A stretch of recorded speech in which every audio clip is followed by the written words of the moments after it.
3-2 on its way, and Abreu lines one to right field. Nick Swisher's going back. This one gone. A line drive big fly for Bobby Abreu ties this game up at 1.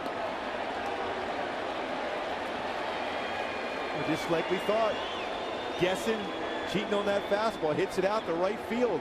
Talked about how the baseball carries well to that spot at New Yankee Stadium. 3-1 pitch. Bobby launches one out to deep right field. Swisher going back. Forget about it. Gone. Big fly for Bobby Abreu. And the Angels are back on top 6-4.